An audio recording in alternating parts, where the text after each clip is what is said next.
During the hectic dating off-season, Puka Nacua was photographed enjoying a Kings game with overtime Megan. For Puka Nacua, another day means another headline.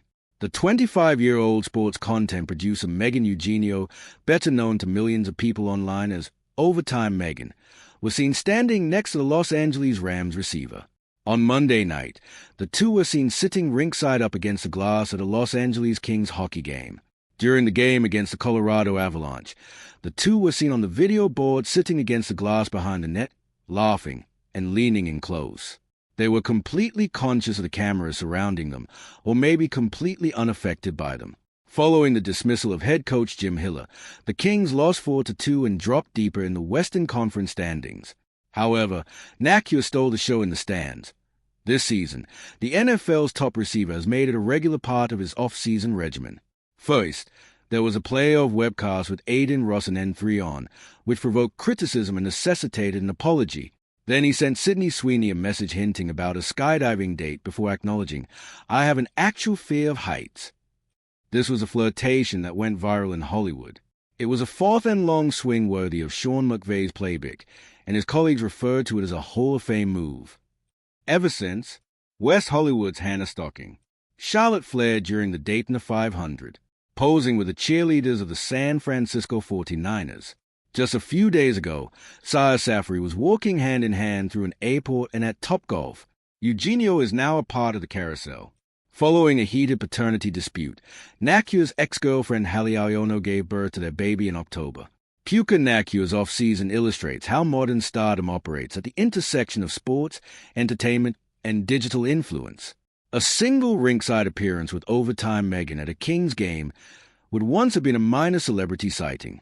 Today, it becomes a layered storyline reflecting broader shifts in how athletes build and protect their brands. At its core, this moment says less about romance and more about visibility. Nacua is not just a wide receiver. He is a recognizable figure in a content-driven ecosystem. Every public appearance feeds that ecosystem. Sitting against the glass at an NHL game in Los Angeles guarantees exposure. Sharing that space with a major online personality multiplies it. Cameras pan, social feeds react, headlines follow. The cycle repeats. But visibility cuts both ways. It creates opportunity and scrutiny in equal measure. Nacua's off-season has already included controversy, apology, flirtatious headlines, and recurring speculation about his dating life. Add in the personal dimension of becoming a father amid a reported dispute, and the narrative grows more complex. Each new appearance is filtered through the lens of what came before. What ultimately determines whether this whirlwind helps or harms him is not who he sits beside at a hockey game. It is what happens between the lines next fall. NFL careers are defined by production. If he continues to perform at a high level, these headlines will read as colorful footnotes to a rising career. If performance dips, critics will point to distraction, failure or not. There is also a broader cultural point here. The athlete of 2026 operates in a blended reality. Locker rooms coexist with live streams. Game tape shares space with TikTok edits. Partnerships form between players and creators because audiences overlap. The old expectation that athletes should remain silent and invisible in the off-season no longer fits the market. Fans crave access. Brands reward engagement. Visibility becomes part of the job description. That does not eliminate responsibility. Navigating high-profile company requires awareness. Past backlash showed that lines can be crossed quickly in digital spaces. The lesson is not to retreat from visibility, but to approach it strategically. Appearances, collaborations, and social moments all contribute to an evolving identity. For Nacua, the opportunity is significant. He plays in a city that thrives on crossover fame. He has youth, charisma, and on-field credibility.